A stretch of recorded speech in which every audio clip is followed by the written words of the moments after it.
마태복음 7장 24절부터 27절 말씀으로 그 집을 반석 위에 지은 이란 제목으로 하나님의 말씀을 증거합니다. 우리가 잘 아는 이야기 중에 여러분도 다 아실 거예요. 우리가 잘 아는 이야기 중에 아기 돼지 삼형제라는 우화가 있습니다. 다 아신다고 저는 생각합니다. 옛날에 내용이 이래요. 옛날에 어머니와 아기 돼지 삼형제가 살았습니다. 이 아기 돼지 삼형제가 사실은 아기가 아니에요. 이제 좀 컸어요. 독립을 해야 됩니다. 독립을 해야 돼서 확실히 우리나라에서 지은 우화는 아닌 것 같아요. 독립하니까 집에서 내쫓잖아요. 우리나라의 문화는 아니죠. 아무튼 이제 커서 니들도 이제 나가서 집을 지어라. 너희 집을 지어라. 이제 돼지 어머니가 그런 거예요. 그래서 아기 돼지 삼형제가 집을 떠났습니다. 집을 떠나서 이제 각자의 집을 짓기 시작해요. 첫째 돼지는 노는 걸 좋아했답니다. 그래서 하루 종일 빈둥빈둥 놀다가 집 있죠. 왜? 초가집 할 때 그 집으로 쉽게 집을 지었습니다. 둘째 돼지는 먹는 것을 좋아했답니다. 참 그것도 웃겨요. 돼지인데 먹는 걸 안 좋아하겠어요? 당연히 좋아하겠죠. 둘째 돼지는 특히 먹는 걸 좋아했나 봐요. 그래서 먹는 걸 하루 종일 빈둥빈둥 먹다가 나무로 어렵지 않게 또 집을 지었습니다. 셋째 돼지는 부지런했대요. 집을 짓기 위해 설계도를 완성한 후에 벽돌로 집을 지었답니다. 집을 짓는 것이 이 셋째 돼지에게는 쉽지 않았고 어려웠지만 많은 노력을 해야 했지만 그 대신 이 셋째 돼지는 아주 튼튼한 집을 지었습니다. 돼지 삼형제가 집을 짓는 것을 보고 있던 늑대는 이 배가 고파지자 첫째 돼지의 집으로 갔습니다. 그리고 자신을 집으로 보내달라고 첫째 돼지에게 부탁을 했어요. 첫째 돼지가 절대 그렇게 할 수 없다 이렇게 대답을 하자 늑대는 자신의 입김으로 아주 쉽게 첫째 돼지가 집으로 만든 그 집을 날려버립니다. 첫째 돼지는 둘째 돼지의 집으로 도망갔습니다. 늑대 또한 곧바로 둘째 돼지의 집으로 쫓아갔습니다. 동일하게 둘째 돼지에게 나 좀 들여보내줘라, 배가 고프다 이랬더니 당연히 거절하겠죠. 둘째 돼지도 거절했습니다. 늑대가 곧바로 좀 더 센 입김으로 둘째 돼지가 나무로 만든 집을 통째로 날려버립니다. 첫째 돼지와 둘째 돼지는 셋째 돼지의 집으로 도망쳤습니다. 또다시 늑대가 쫓아와서 셋째 돼지에게 자신을 들여보내달라고 간청합니다. 당연히 돼지 삼형제는 거절했습니다. 늑대는 셋째 돼지가 만든 집을 자신의 거센 입김으로 날려보내려고 시도했지만 그렇게 할 수가 없었습니다. 그 셋째 돼지가 지은 집은 벽돌로 지어져서 너무도 튼튼하고 단단했었기 때문입니다. 늑대는 자신이 그 집을 부셔버릴 수 없음을 깨닫고 굴뚝을 통해서 집으로 들어가려고 했지만 그 사실을 이미 알고 있었던 셋째 돼지는 굴뚝과 연결된 화덕에 큰 솥을 준비하고 물을 펄펄 끓여 놓았습니다. 그 사실을 몰랐던 늑대는 그만 굴뚝에서 떨어져 뜨거운 물이 가득한 솥 안에 빠져서 죽습니다. 그리고 돼지 삼형제는 행복하게 살았다. 이렇게 이야기가 끝이 나는데 여러분들도 다들 이렇게 알고 계시죠? 그런데 여러분 이게 원작과 조금 다릅니다. 이 원작은 차이를 다 설명할 수는 없지만 가장 큰 차이에 대해서 말하자면 첫째 돼지와 둘째 돼지가 살아서 셋째 돼지의 집에 피하는 것이 아니라 늑대에게 잡혀 먹습니다. 이 집으로 만들어진 그 집을 날려보내고 첫째 돼지를 늑대가 잡아먹어요. 원작에서는. 그리고 나무로 만든 집을 또 날려버리고 나서 둘째 돼지도 이 늑대가 잡아먹습니다.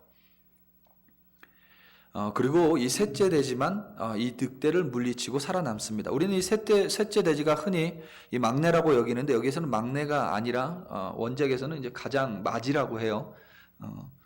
아무튼 이게 아이들을 위한 이야기로 각색하다 보니까 이 돼지 삼형제를 모두 살리는 내용으로 마무리한 것 같습니다. 그런데 그렇게 되면 이 우화가 주는 진짜 교훈을 놓치게 됩니다. 바로 제대로 집을 짓지 못하면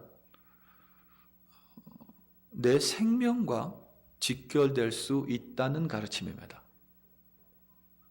이 아기돼지 삼형제 이야기처럼 여러분, 우리는 모두 각자의 집을 짓습니다.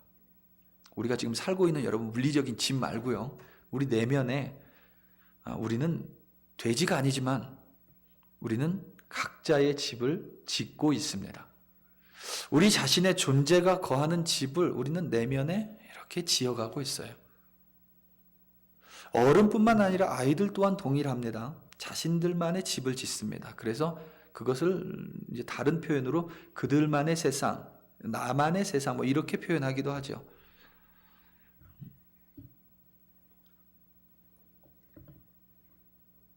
하나의 집만을 짓는 사람도 있고, 대개는 성장하면서 자신이 경험하는 세상과 자신의 정체성 혹은 자신이 중요하다고 여기는 가치에 따라서 전혀 다른 새로운 집을 짓기도 합니다. 그리고 또 살아가면서 이미 지어놓은 집을 보수하기도 합니다. 우리 중에 여기에 예외인 사람은 여러분 단 한 사람도 없습니다. 믿는 사람도 믿지 않는 사람도 모두 자신만의 집을 지어갑니다. 이런 자신만의 집을 개성이라고 하건 혹은 나의 세계관 혹은 나의 가치관이라고 하건 뭐라 하건 뭐라고 부르건 사람들은 모두가 각자 자신의 집을 지어가고 자신의 집을 가지고 있습니다. 중요한 점은 늑대가 나타나지 않을 때까지 각자의 집은 다 괜찮아 보입니다. 집으로 만든 볏집과 같은 집으로 만들어진 집이 조머스레 보일 수 있습니다. 그런데 그걸 만든 사람은 괜찮아, 그래도 좀 운치가 있어, 내가 만든 집은, 이렇게 여길 수 있어요. 나무로 만든 집이 튼튼하지는 않지만 또 어떤 사람은 그래도 친환경 집이야, 환경 바이러스가 안 나와, 뭐 이러면서 스스로 자부할 수도 있습니다. 그런데 늑대가 나타나면 이게 좀 심각해집니다. 이 생명과 직결되어 있기 때문에 그렇습니다. 다시 말하면 우리 인생에 늑대라는 문제가 없을 때에는 모든 집들이 여러분 다 괜찮아 보여요. 하지만 늑대라는 문제가 나타나면, 그래서 내가 나름 괜찮게 만들어 놓은 내 집이 흔들리기 시작하면 이게 심각해집니다. 가장 중요한 것은 늑대라는 문제가 찾아가지 않는 인생은 단 하나도 없다는 거예요. 믿는 사람이건 믿지 않는 사람이건 늑대라는 문제는 항상 찾아옵니다. 여기서 말하는 늑대는 작은 문제, 결국 작은 문제를 의미하지 않습니다. 내가 쌓아 올린 집, 나의 힘과 노력과 나의 재물과 모든 것을 만들어서 내가 내 나름대로 멋지게 쌓아 올린 집, 그 집을 흔들어서 그 근간을 말려버릴 수 있을 만큼 큰 문제를 가리킵니다. 다윗이 시편 11장 3절에서 11편 3절에서 이런 고백을 합니다. 터가 무너지면 의인이 무엇을 하랴? 왜 이런 고백을 했냐면 다윗이 사울 왕을 피해 도망 다니고 있는 상황입니다. 자신이 잘못한 것이 단 하나도 없습니다. 사울 왕을 죽일 수 있음에도 불구하고 하나님이 세운 왕이기 때문에 죽이는 죄를 범하지 않으려고 죽이지 않습니다. 자신이 쿠데타를 얼마든지 일으킬 수 있는 상황입니다. 그래도 쿠데타를 일으키지 않습니다. 왕위를 노린 적은 더더욱 없습니다. 그럼에도 불구하고 사울 왕은 점점 미쳐가 다윗을 죽이려고 혈안이 되어 있습니다. 도망치는 것 외에는 달리 취할 방법이 없습니다. 자신은 잘못한 것이 없습니다. 그저 자신은 하나님을 잘 믿었을 뿐입니다. 그럼에도 불구하고 다윗에게 늑대는 찾아옵니다. 그리고 그 늑대가 얼마나 컸으면 마치 자신이 세운 집이 그 집의 터가 무너지는 것 같은 심정으로, 터가 무너지면 나는 하나님만 알았던 의인인데 터가 무너지면 어떻게 합니까? 라고 고백을 합니다. 그러니까 터가 무너질 만큼의 힘듦과 어려움과 문제와 고난과 그런 것들이 믿는 사람들에게까지도 찾아온다는 사실입니다. 믿지 않는 사람들의 삶은 말할 필요도 없겠죠. 본문에서 예수님은 이러한 늑대를 비와 창수와 바람으로 표현하셨습니다. 창수는 여러분 플러드입니다. 홍수를 의미합니다. 홍수라고 표현하도록 하겠습니다. 여러분 그렇죠? 믿는 사람이라고 해서 비와 홍수와 바람이 피해가나요? 그것들을 하나님이 믿지 않는 사람에게만 내리고 하나님을 믿는 사람에게는 조심해서 이렇게 피해가도록 그렇게 하지 않으시죠? 남녀노소 모두 비와 홍수와 바람을 피할 수가 없습니다. 그러니까 우리는 늑대가 나를 찾아오지 않을 거라고 막연히 바라거나 혹은 비와 홍수와 바람이 꼭 나는 비껴갈 것이라는 요행을 바라지 말고 우리는 단단한 벽돌 집을 지어야만 합니다. 입김과 바람이라는 문제에 날아가지 않는 비와 홍수와 바람이라는 어려움에 휩쓸려 가지 않는, 붕괴되지 않는, 그래서 나의 생명을 지켜줄 수 있는 튼튼한 벽돌 집을 지어야만 합니다. 이 벽돌 집을 짓는 방법은 단 하나밖에는 없습니다. 바로 하나님의 말씀으로 짓는 것입니다. 오늘 말씀 24절과 25절 말씀입니다. 그러므로 누구든지 나의 이 말을 듣고 행하는 자는 그 집을 반석 위에 지은 지혜로운 사람 같으니 비가 내리고 창수가 나고 바람이 불어 그 집에 부딪히되 무너지지 아니하나니 이는 주추를 반석 위에 놓은 까닭이요. 아멘. 여러분, 벽돌집을 짓기 위해서 가장 먼저 해야 할 일이 뭐겠어요? 바로 집에 주추를 놓는 것입니다. 주춧돌을 놓는 거예요. 반석 위에 놓는 것입니다. 벽돌집을 짓기 위해서 가장 먼저 집의 기반을 반석 위에, 돌 위에 놓아야 합니다. 여러분, 사실 너무 당연하죠. 벽돌집을 지으려면 집의 기반도 돌이어야 되겠죠. 벽돌집을 짓는데 모래 위에다가 집을 지으면 그 벽돌집이 제대로 될 수가 없겠죠. 교회에서 여러분 저희 집으로 가다 보면 한쪽 코너에 제법 큰 건물을 짓고 있습니다. 원래 거기가 그냥 공터였습니다. 그냥 군데군데 잡초가 있는 흙으로 된 땅이었는데 공사를 시작한다는 편말이 붙고 주변에 철조망을 치고 거기에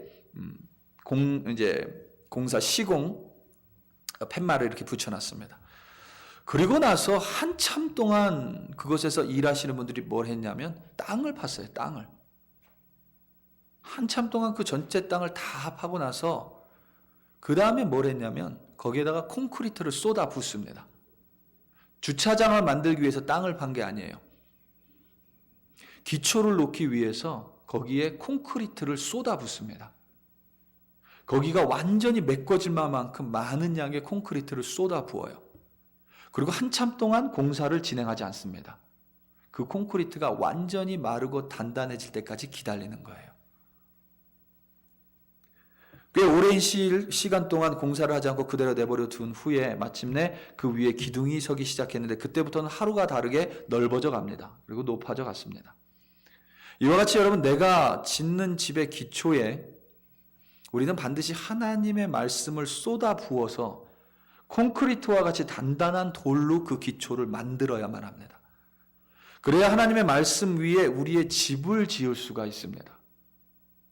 저는 별로 믿지 않는데 어떤 사람이 어떤 목사님이라고 하기도 하는데 이런 말을 했대요. 어떤 목사님이 성경책을 바닥에 놓고 그 위에 올라서서 우리는 말씀 위에 서야 한다고 했답니다. 그건 여러분 하나님의 말씀 위에 선 게 아니라 하나님의 말씀을 자신의 발바닥 아래 깔아놓은 거죠. 우스갯소리라고 저는 그냥 이렇게 여깁니다. 그게 아니라 여러분 하나님의 말씀을 기반으로 한다는 것은 내가 물리적으로 그 말씀 성경을 내 발바닥에 놓고 위에 선다는 것이 아니라 내 모든 것, 내 중심, 내 근간이 이 말씀 중심으로 움직여야 한다라는 의미입니다. 말씀대로 행하라는 거예요. 24절과 25절을 자세히 보면 여러분 말씀이 반석이 아니라 뭐라고 얘기했냐면 말씀을 듣고 행하는 것이 반석이라고 분명하게 예수님께서는 말씀하셨습니다. 예수님께서 언급하신 말씀이 오늘 본문 앞에 나와 있는 지금 가르치고 있는 산상수훈 말씀이라고 볼 수 있는데 산상수훈의 가르침의 중심이 뭐냐면 하나님의 말씀을 단지 외적으로만 지키는 척하라는 게 아니라 내적으로도 그 본질을 온전하게 지키고 행하라는 예수님의 가르침입니다. 말씀 한두 개가 아니라 겉으로 보이는 내가 좋아하는 말씀 몇 개 붙들고 있는 것이 아니라 말씀 자체의 본질, 말씀 전체에 흐르는 핵심, 그 핵심을 내적으로 반드시 지키고 외적으로도 그것을 지켜 행하라는 말씀입니다. 하나님의 말씀의 중심 줄기는, 그러니까 메인스트림은 여러분 우리가 이거 반드시 숙지하고 있어야 됩니다. 그걸 숙지하고 있지 않으면 예상하지 못한 늑대 앞에서 우리는 자동적으로 말씀 따라서 행할 수가 없습니다. 여러 가지 말씀들이 있지만 그 말씀 전체가 아우르는 중심이 있다라는 거예요. 그 중심이 반드시 우리가 짓는 그 집의 근간, 파운데이션 안에 포함이 되어 있어야 됩니다. 그래야 여러분, 내가 어떤 말씀인지는 모르지만 그 말씀 중심, 그 중심을 흐르는 그 메인스트림에 의해서 우리가 예상하지 못한 늑대, 비, 바람, 구름, 비바람, 홍수 같은 것에 대해서 자동적으로 반응할 수가 있어요. 생각하고 반응하다 보면 때로는 늦습니다. 자동적으로 반응을 해야 돼요. 여러분, 주보 알림에서 넣었듯이 우리가 작년에 성경 통독을 했습니다. 팬데믹으로 인해 더욱 어려운 것이 아니라 성경 통독에는 더할 나위 없이 좋은 환경이었어요. 어렵더라도 처음부터 끝까지 쑥 읽어보면 어렴풋이 여러분 전체 윤곽이 잡힙니다. 그 윤곽이 잡히면 이제 새벽 예배 말씀, 금요 기도의 말씀, 주일 말씀, 혹은 여러분들이 좋아하는 목사님들의 말씀, 혹은 유튜브를 통해서 듣는 그 말씀들을 통해서 여러분 강론을 잡아가는 거예요. 그래서 여러분 항상 총론을 내가 알고 있고 메인스트림을 알고 있고 중심을 내 중심에 두고 그리고 매일 듣는 그 말씀을 통해서 하루하루 살아가는 하나님의 말씀, 하나님의 만나를 우리는 받는 것입니다. 그리고 하루하루 하나님과 함께 동행하는 거예요. 하나님의 말씀대로 살아가는 것입니다. 홍수 앞에서 말씀 가운데 자동적으로 행하는 사람이 되는 것입니다. 어느 말씀에 뭐가 있었지? 이게 하나님의 말씀인가 아닌가? 이렇게 하기에는 이미 늦는다는 거예요. 여러분, 요즘 주식에 대해서 관심이 굉장히 많죠. 주식에 대해서 여러분 사람들이 굉장히 관심이 많아요. 왜냐하면 팬데믹 이후에 이 주식하는 사람들이 많은 이익을 얻었습니다. 예전보다 더 많아졌어요. 주식에 대한 관심이. 이번에 여러분 게임스탑이라는 이 미국, 여러분들은 게임스탑을 더 잘 아실 거예요. 왜냐면 여러분 자녀들을 데리고 한두 번씩 다 가보셨을 거예요. 게임스탑이라는 곳을. 이 게임스탑이라는 곳의 주식이 굉장히 좀 이슈가 됐었죠. 간단하게 얘기하면 여러분 이런 거예요. 간단하게 말하면 이런 겁니다. 이 게임스탑이라는 주식이 떨어지는 거예요. 그런데 이제 대거 투자가들이 있어요. 그 헤지 펀드들이라고 얘기하는 사람인데 이 사람들이 공매도라는 걸 하는데 여러분 이건 기억하시면 안 돼요. 그냥 그렇구나 이해하시고 하나님의 말씀을 기억하셔야 됩니다. 공매도라는 거를 해요. 공매도라는 게 뭐냐면 간단하게 말하면 이런 거예요. 지금 주식이 10원이에요. 10원. 주식이 10원. 근데 이 사람들이 이 주식을 사는 게 아니라 이 주식을 갖고 있는 사람들 거 있잖아요. 그 갖고 있는 거를 빌리는 거예요. 이걸. 빌리겠죠. 빌리면 얼마에 빌리겠어요? 10원에 빌릴 거 아니에요. 빌려요. 이거를 빌려가지고 이게 떨어지게 만듭니다. 이 주식이. 그래서 주식이 떨어지면 어떻게 돼요? 반으로 떨어지면 예를 들어서 5원으로 떨어져요. 5원으로 떨어지죠. 그러면 그때 이 헤지펀드들이 뭐 하냐면 이 주식을 사요. 그러면 나한테 내가 빌렸잖아요. 이거 하나를 10원 주고 빌렸는데 하나를 내가 5원 주고 샀잖아요. 그럼 이제 5원 주고 갚는 거예요. 그러고 나면 나한테 5원이 떨어지는 거죠. 그게 이 헤지펀드들이 하는 이게 공매도입니다. 그 게임스탑을 이렇게 사들여서 이 공매도 하는 사람들은 뭐예요? 주식이 떨어지면 이익을 보는 거예요. 근데 일반 투자자들이 우리가 저들을 한번 이겨보자. 그래서 뭐래요? 주식을 막 사기 시작하는 거예요. 게임스탑. 그러니까 어떻게 돼요? 안 떨어지는 거예요. 안 떨어지면 헤지펀드들한테는 불이익이에요. 왜냐하면 나는 10만 주면 되는데 이거 다시 사야 되는데 기한이 돼서 사야 되는데 내가 살 때 15로 사요, 이거를. 그러면 이 사람한테 갚고 나면 내가 5를 더 쓴 거잖아요. 이게 손해거든요.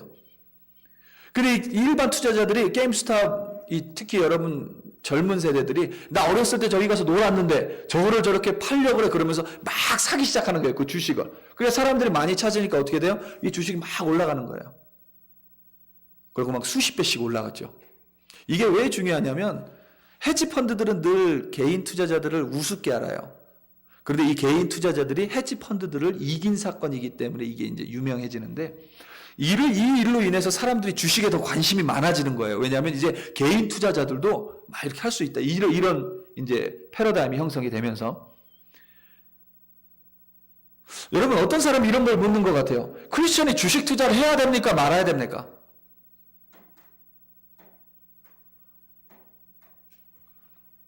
여러분 어떨 것 같으세요? 크리스천이 주식 투자를 해야 됩니까? 하지 말아야 됩니까? 하나님의 말씀에는 주식이라는 말이 없어요. 왜냐하면 그때는 주식 투자라는 게 없었으니까.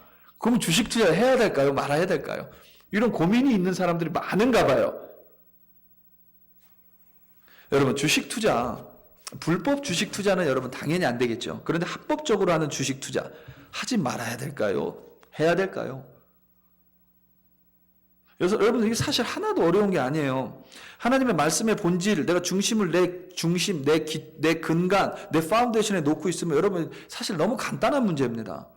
여러분 주식 투자한다고 하나님한테 영광이 되겠어요? 여러분 주식 투자하지 않는다고 하나님의 영광을 더 드러내겠습니까? 아니에요. 여러분 주식 투자를 해도 되고 주식 투자를 안 해도 돼요. 그런데 주식 투자를 했는데 내가 손해를 많이 봤어. 그럼 왜 하나님을 원망해요? 하나님 원망하면 안 되죠. 그리고 주식 투자를 하면 어떻게, 주식 투자를 하면서 내가 주식 투자는 주식 투자대로 하고 하나님 말씀은 하나님 잘 쫓고 하나님과 같이 생활하고 말씀대로 행하고 이러면 전혀 문제가 없어요. 그런데 주식 투자하는 사람들의 대부분의 가장 큰 문제점은 뭐예요? 페인이 된다고 해요. 아침에 일어나면서부터 차트를 확인합니다. 하루 종일 우리는 휴대폰 끼고 있잖아요. 몇 번 차트 확인하는지 몰라요. 조금 오르면 기쁘고 조금 떨어지면 기분이 너무 우울하고 팔아야 돼 말아야 돼 늘 그 고민을 하루에도 수십 번씩 하고. 그 사람이 누구에게 잡혀 있는 거예요? 주식에 잡혀 있는 거예요. 그건 옳지 않습니다. 내가 누군가에게 잡혀 있다는 것은 그것에 의해서 내가 움직이는 거예요. 그것은 성경에서 말하는 우상입니다. 성경에서 말하는 우상은 절대 여러분들이 볼 수 있는 어떤 형상이 아니에요. 어차피 그거 가짜인데 그게 뭐가 우상이에요? 성경에서 말하고 있는, 처음부터 끝까지 말하고 있는 우상은 하나님 외에 나를 붙들고 있는 겁니다. 하나님 외에 나를 붙들고 있는 것. 그게 때로는 하나님의 형상일 수도 있어요. 아론이 황금송아지 만들어 놓고 뭐라고 해요? 하나님이다 그러죠. 하나님으로 둔갑시켜버린 거예요. 어떤 것이든지 내가 크리스천이라고 하면서 나를 붙들고 있는 게 있다면 그것은 하나님 앞에서 우상 숭배가 됩니다. 내가 주식 투자를 하냐, 투자하지 않냐, 이건 하나님하고 하등의 상관이 없어요. 그런데 그것이 나를 붙들고 있다면, 그것이 나를 컨트롤한다면, 내가 그것을 하나님보다 더 사랑한다면, 그것은 하나님 앞에 큰 문제가 되는 것입니다. 이 전혀 어렵지 않죠. 어느 말씀을 알아서가 아니죠. 메인스트림을 알고 있으면 이와 같은 답을 금방 얻을 수가 있습니다. 여러분, 사랑은 여러분 항상 독점적입니다. 영어로 exclusive라고 하죠. 사랑은 여러분 항상 독점적이에요. 하나님과 다른 것을 함께 사랑할 수는 없습니다. 하나님과 다른 것을 함께 섬길 수는 없어요. 절대 못 섬깁니다. 나는 같이 섬긴다고 말하고 나는 그렇게 할 수 있다고 여기는 사람들의 대부분은 하나님을 섬기지 않습니다. 다른 걸 섬겨요. 그리고 하나님과 그것을 같이 섬긴다라는 것 자체가, 예를 들어서 내가 정말 50대 50으로 섬긴다, 그거 자체가 하나님 앞에서는 올바른 사랑이 절대 될 수가 없습니다. 여러분, 이 말을 들어보신 적 있는지 없는지 모르는데 요즘 미국이나 선진국에서는 폴리아모리라는 말이 있어요. 폴리아모리. 우리말로 바꾸면 다자연애입니다. 다자연애. 우리는 연애라고 하면 1대1의 관계죠. 그런데 이 폴리아모리는 다자연애. 여러 사람이 함께 연애를 한다는 거예요. 굉장히 여러분 사랑인 것 같죠. 톨러런스한 것 같잖아요. 굉장히 자비한 것 같잖아요. 그런데 여러분 중에 그 폴리아모리를, 다자연애를 사랑이라고 여기시는 분이 계십니까? 없어요. 우리는 알아요. 작년에 여러분 한국에서 되게 많이 인기가 있었던 그 TV 드라마 중에 부부의 세계라는 게 있었어요. 여러분 보신 분도 있는지 모르겠지만 부부의 세계. 거기에 보면 이태호라는 남자 배우, 이제 극중 이름이 이태호인데 그 국민 쓰레기가 됐어요. 국민 쓰레기. 왜 국민 쓰레기가 됐냐? 그 말 때문에. 그런데 물론 이제 극중에 이제 역할도 있지만 무슨 말을 했냐면 그래요. 아내 이름이 지선우고 이 내연녀 이름이 여다경인데 친구한테 그래요. 나는 여다경을 사랑해. 근데 나는 지선우도 사랑해. 그래요. 그러면서 뭐라 그래요? 사랑한 게 죄는 아니잖아. 그래요. 여러분, 우리 중에 누가 이걸 사랑으로 여겨요? 사랑은 여러분 항상 독점적이 되는 거예요. 주식을 하는 것은 전혀 문제가 없습니다. 그런데 주식에 빠져서 매일 차트 확인하고 가족은 안중에도 없고 하는 일도 때려치우고 밤낮으로 그거 붙들고 있으면 그 사람은 여러분 뭐예요? 주식을 사랑하는 거예요. 그 말은 하나님을 사랑하지 않은 것입니다. 크리스천인데 이 모습이 되면 그것은 절대로 옳은 모습이 아니겠죠. 우리가 하나님의 말씀을 우리 중심에 두고 하나님의 그 메인스트림 본질을, 하나님 말씀의 본질을 우리 중심에 두고 행하는 사람이 되면 여러분 이와 같은 현실적인 문제에도 어렵지 않게 답을 내릴 수가 있어요. 금세 답을 내립니다. 우리가 처한 크고 작은 문제들 앞에서 우리가 중심만 잘 잡고 있으면, 하나님 말씀으로 중심을 잘 잡으면 때로는 우리가 고민하는 것들에 대해서 아주 자동적으로 답을 얻을 수가 있어요. 아주 자동적으로. 하나님께서 하나님을 사랑하고 이웃을 사랑하라고 했잖아요. 그런데 내가 무엇을 선택하려고 해요. 선택을 해야 됩니다. 그런데 그게 이웃을 아프게 하는 거예요. 그럼 여러분 그거 고민할 필요가 뭐 있어요? 그건 아닌 거예요. 고민할 필요가 전혀 없는 거예요. 어떤 말씀을 들이대고 너희가 서로 사랑함으로 말미암아 하나님을 드러낸다고 하셨으니 그거는 하지 않는 게, 그렇게 생각하지 않아도 돼요. 분명히 이웃을 사랑하라고 했는데 내 이 결정으로 말미암아 이 이웃이 고통받게 된다면 그 결정은 하지 않는 거예요. 여러분 이 성경 속에는요, 이 하나님의 말씀이 성경 속에는 여러분이 궁금한 모든 답이 다 들어 있습니다. 삶을 창조하신 분이 삶을 어떻게 살아야 하는지 다 기록해 두셨어요. 성경 속에 등장하는 많은 인물들이, 여러분 많은 사람들이 있잖아요. 그 많은 사람들이 다 뭐 했어요? 각자의 집을 지었어요. 그리고 우리는 그 집을 볼 수 있어요. 내 집과 비슷한 집을 가진 사람이 있기도 하고, 내 집과는 좀 다른 모양의 집을 가진 사람의 기록도 성경 속에는 기록되어 있습니다. 그리고 하나님의 말씀으로 그 기초를 세워서 하나님의 집을 지은 사람도 성경에는 기록이 되어 있어요. 그래서 여러분 우리는 하나님의 말씀을 반드시 알아야만 합니다. 제가 자주 얘기하죠. 제가 누군가를, 여러분 내가 저희 아내를 믿어 이렇게 얘기할 때는 여러분 뭐예요? 아내가 말하는 걸 믿는 거예요. 근데 아내가 말하는 거에, 난 아내를 믿는다고 하면서 아내의 말하는 것과에서 내가 상관없이 지낸다면 나는 아내를 믿는다고 말은 하지만 실제로 믿는 건 아니에요. 하나님을 믿는다라는 것은 여러분 단순히 그냥 막연한 존재의 하나님을 믿어 이게 아니라 하나님이 특별한 계시로 말미암아 하나님을 알려주신 그 하나님의 말씀을 믿는다는 거예요. 그래서 여러분 우리가 가끔, 우리는 오순절이잖아요. 우리는 순복음이잖아요. 하나님의 성회잖아요. 우리는 가끔 하나님 기도하면서 하나님의 음성을 듣습니다, 이런 표현을 쓰기도 해요. 하나님이 그렇게 말씀하신다고 저는 믿습니다. 그런데 중요한 건 뭐예요? 항상 하나님이 말씀하셨다고 하는 그 말씀을 뭐에 비교해야 돼요? 뭐에 빗대어서 이게 true인가 false인가를 항상 확인해야 돼요? 하나님이 우리에게 주신 이 성경 말씀에 빗대어야만 해요. 그리고 그것을 가지고 반드시 분별할 수 있는 능력이 있어야만 합니다. 여러분 성경 통독하다가 포기하신 분들 다시 시작하시기 바랍니다. 힘들어도 여러분 반드시 완독해 보세요. 혹은 아직 시작하지 않으신 분들 여러분 다시 결단하세요. 목사님 성경 일독표가 없어서, 그런 핑계는 저를 찾아오시든가 아니면 그냥 매일 3장씩 읽으면 돼요. 매일 3장씩. 그러면 대충 한 1년에 1독이 됩니다. 그냥 한번 쭉 읽어보세요. 그러면 여러분 다 읽고 나면 거기 나오는 이상한 말들, 때로는 여러분 기억하세요. 한국 사람들은 그래도 소리라도 냅니다. 근데 이 미국 친구들은 여러분 그거 제대로 발음도 못해요. 우리 말은 다 발음할 수 있잖아요. 그 무슨 말, 뭐 아하수에로 왕, 뭐든지 다 하잖아요. 비느하스, 우린 다 하잖아요. 그냥 잘 모를 수 있어요. 넘어가셔도 돼요. 그런데 처음부터 끝까지 쭉 읽어보세요. 그러면 하나님이 이런 모습으로, 이 중심으로, 이 본질로 우리에게, 나에게 기초를 주시는구나. 이게 딱 손에 잡히게 됩니다.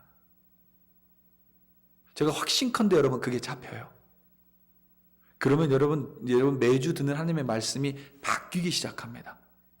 틀에 맞아지기 시작해요. 그래서 여러분 힘들어요. 어렵습니다. 하여튼간 성경 참 이상하게 자기 전에 읽으면 깊은 잠에 빠질 수가 있어요. 어려워요. 그래도 여러분 다시 한번 쭉 읽으시기 바랍니다. 그 말씀의 중심 본질이 여러분들을 붙들어 줄 거예요. 그것이 여러분들이 짓는 집의 파운데이션, 기초가 돼야만 합니다.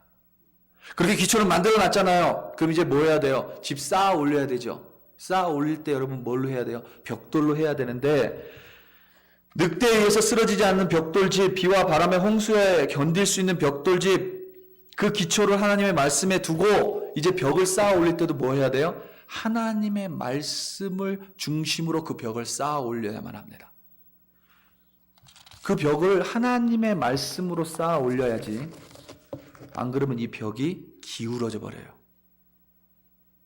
기초는 말씀으로 만들어 놓고 벽을 쌓아 올릴 때 내 맘대로 쌓아 올리면 벽이 기울어져 버립니다. 그러면 여러분 어떻게 되는지 아세요? 바람이 불지 않고 늑대가 오지 않아도 어느 순간 되면 이게 스스로 넘어져 버립니다. 스스로 붕괴돼 버려요. 벽을 세울 때 벽을 올바르게 곧게 세우기 위해서는 하나님의 말씀이라는 다림줄이 반드시 필요합니다.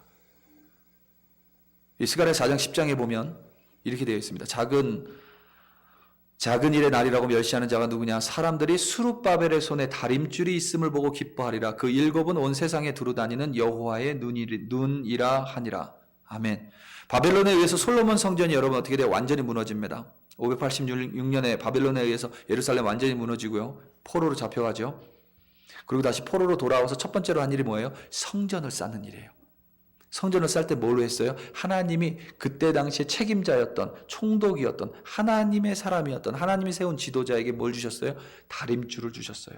다림줄은 뭐냐면, 여러분 잘 모르실 수 있는데, 다림줄은 뭐냐면 줄이 이렇게 돼 있어요. 그리고 이 밑에 추가 있습니다. 그래서 이걸 벽에 이렇게 대보는 거예요. 그럼 이게 추가 오른쪽으로 가면 이쪽으로 기울었고, 왼쪽으로 가면 저쪽으로, 이걸 찾는 거예요. 다림줄이. 하나님의 말씀의 다림줄을 여러분의 짓는 벽에 세우지 않으면 세우다가 기울어져 버린다는 거예요. 하나님의 말씀으로 세웠어요. 시작했어요. 그래서 하나님이 거기에다가 사랑이라는 벽을 쌓으라고 했어요. 그래서 사랑 대신 내가 거기다 미움을 쌓아요. 하나님의 말씀으로 시작했어요. 그래서 하나님이 겸손을 쌓으라고 했어요. 근데 겸손 대신 내가 교만을 쌓아요.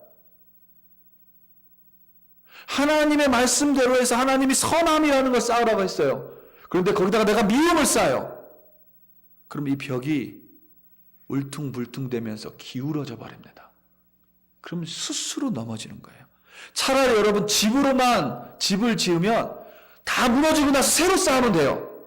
나무로만 집을 지으면 다 무너지고 나서 새로 쌓으면 돼요. 어렵지 않아요. 그런데 말씀의 기초는 말씀으로 세워놓고 그 위에 벽을 내 마음대로 쌓아버리면 여러분 확언컨대 어느 순간 그 벽 무너집니다. 그 벽 무너지면 벽돌이라 치우기도 힘들어요. 다시 세우기 더 어렵습니다. 그래서 여러분 어때요? 차라리 교회를 비난하고 비판하는 사람들은 나중에 하나님의 품으로 들어올 수도 있어요. 그런데 교회를 떠난 사람 다시 돌아오기가 너무 힘들어요. 어떻게 해서든지 그래서 교회는 나오도록 쫓아도 가고 전화도 돌리고 문자도 돌리고 그러는 거예요. 왜? 한 번 나가면 쓰러져 버리면 다시 못 세워요. 너무 어렵습니다. 하나님의 말씀의 기초를 세워서 때로는 방언 기도도 하고 내 기도로 말미암아 사랑하는 형제자매 중에 누가 치유받은 적도 있고 귀신이 쫓아간 적도 있고 내 기도로 말미암아 내 믿음으로 말미암아 누군가 응답받은 적도 있어요. 기초는 세워놨어요. 그래도 내가 쌓아올리면서 내 마음대로 쌓아올리면 하는 순간 무너져 버린다니까요. 그게 예수님이 그들을 가르쳐서 내가 너를 모른다 불법을 행하는 자들아 이렇게 말씀하신다. 반드시 여러분 내가 하나님 말씀으로 시작했으면 벽돌 벽도 하나님의 말씀으로 쌓아야 돼요. 나 여기 세워놨으니까 됐어. 그렇지 않다라는 것입니다, 여러분. 끝까지 쌓아야 돼요. 지붕까지 쌓아야 됩니다. 뭘로 쌓아야 되냐면, 뭘 기준으로 쌓아야 되냐면 하나님의 말씀으로 쌓아야 돼요. 하나님의 말씀의 기준으로 쌓아야 됩니다. 그것을 다른 말로 말하면 선을 행하는 것이고, 다른 말로 말하면 진실하게 행하는 것이고, 다른 말로 말하면 겸손을 행하는 것이고, 다른 말로 하면 은혜를 베푸는 것이고, 다른 말로 하면 남을 도와주는 것이고, 다른 말로 하면 서로 사랑하는 거예요. 벽을 쌓죠. 지붕을 만들었죠. 기초했죠. 이제 가장 중요한 거 하나 남았습니다. 여러분 뭐겠어요? 가장 중요한 거예요. 가장 중요한 거. 여러분 집을 다 짓고 나면, 지금 여러분 그런 문화가 많이 사라졌는데, 한국에 옛날에 집 사고 나면 아버님들이 뭐 제일 먼저 했어요? 집 딱 짓고 나면 뭐 제일 먼저 해요? 집 사고 나면 제일 먼저 해요. 그래서 옛날에 그렇죠. 네, 문패. 제가 말하려고 했는데 또 우리 교인분들은 저를 잘 못 기다리세요. 왜냐하면 제가 좀 느리거든요. 그래서 옛날에 아파트 이사 가면 아파트에다가 막 문패 하고 그랬잖아요. 문패를 달아야 되는 거예요. 하나님의 말씀으로 기초를 세웠습니다. 어렵고 힘들지만 하나님의 말씀이라는 다림줄을 세워서 벽을 딱 올곧게 세웠어요. 지붕도 딱 멋지게 만들었습니다. 그런데 막상 그 집 짓고 문패 달 때 거기에다 내 집 적어버리면 게임 그냥 끝납니다. 그러면 그게 뭐가 돼요? 나를 위한, 나를 도와주는, 나의 유익을 그저 위한, 나의 성공을 위한 하나의 수단이 되어버려요. 말씀을 행함으로 기초를 쌓고 하나님 말씀을 기준으로 벽을 쌓아 올려서 집을 완성했다면 이제 거기다 여러분 문패를 붙여야 되는데 어떤 문패를 붙이시겠어요? 정일제의 집 이렇게 붙이시겠습니까? 아무개의 집 이렇게 붙이시겠어요? 어떤 문패를 붙여야 돼요? 이 또한 하나님이 말씀하셨습니다. 고린도전서 3장 16절입니다. 너희는 너희가 하나님의 성전인 것과 하나님의 성령이 너희 안에 계시는 것을 알지 못하느냐? 문패에 뭐를 지어야 돼요? 하나님의 성전입니다. 하나님의 성전. 사실 너무 당연하죠. 하나님의 말씀으로 기초 세우고 하나님의 말씀으로 벽, 지붕 다 올렸는데 거기다가 마지막에 내 이름 적어버리면 당연한 게 뭐예요? 하나님의 집, 하나님의 성전 이렇게 적는 게 당연해요. 항상 문제는 언제 발생해요? 당연한 걸 당연하지 않게 받아들이기 때문에 문제가 발생합니다. 마지막에 하나님의 말씀으로 기초 세우고 하나님의 말씀으로 벽 올려놓고 나서 이거 내가 한 거야. 이거 내 거야.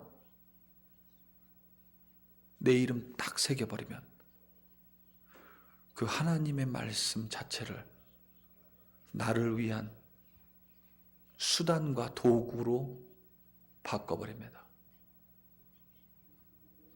내 성공을 위해서, 나의 출세를 위해서, 그저 이 생에서 잘 살기 위한 어떠한 하나의 수단으로 그 하나님의 말씀이 전락해버린다는 거예요.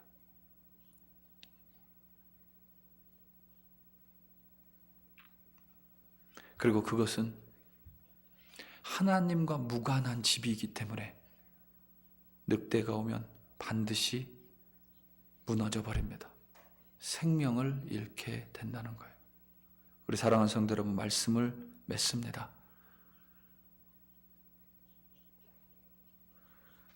다윗은 이 터가 흔들리면 의인이 어떻게 됩니까? 이렇게 말했어요.